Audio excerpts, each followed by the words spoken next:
Let's show you what's happening with the Dow. When we take a look, we're going to move on now to some other news. Fox News has confirmed that the chief executive officer of, well, we are not heading into the weekend quietly.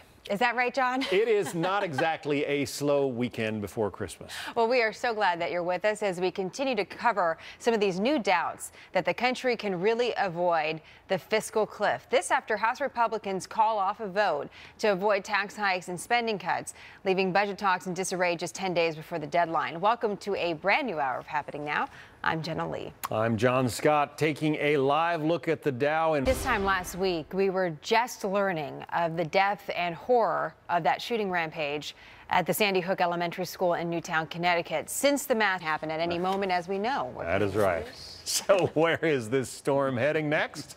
Rick Reichmuth is. Keep the snow coming, at least, you know, for the mountains. John gets a little green with envy when those things come up in the news. Yeah. Well, soon enough, John. I'll get out. You'll be out there, that's for sure. Well, we have some breaking developments in this case of a Marine veteran jailed in Mexico. Of a former Marine jailed in Mexico, confirming to Fox News that her son will be. Latino.com has been out in front reporting on this story. In fact, the photo that we have of John Hammer in the prison is an exclusive photo to them at foxnews.com Latino. You can log on and check there for the very latest on this story at foxnewslatino.com.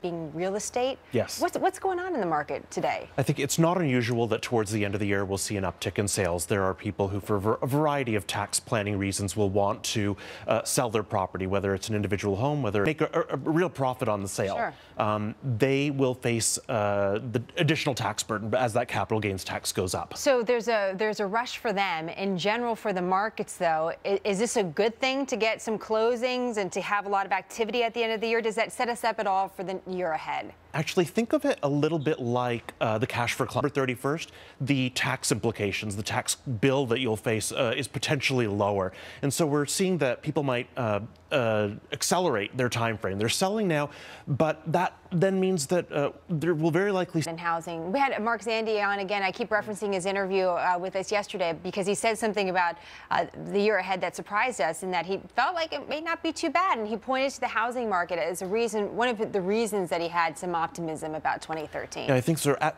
6 years, families who are actually able to qualify for those mortgages. You put those things together, along with...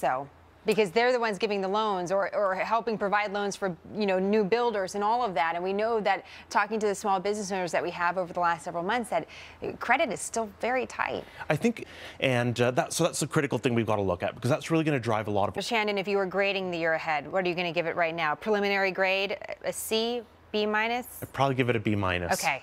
I got that out of you, the B minus. You were on the edge there. All right, well, we'll take it, and we'll check back in with you in the quarter ahead and see how things are going. Sam, thank you very much. Nice to see you on set. John?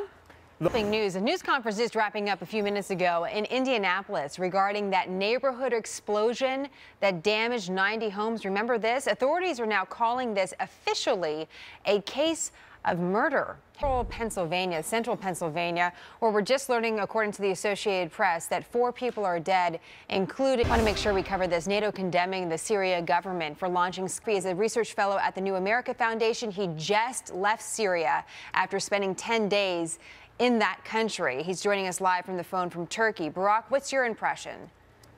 Well, basically, I spent 21 months in now. What happens next? Barack, thank you so much. Safe travels. Appreciate it as always. What a Friday. I think that says it all. There's the headline. Yeah. Ahead of the Christmas holiday, we hope that you have a peaceful and restful pre-Christmas weekend. We so appreciate you joining us here on Happening Now. America Live starts right now.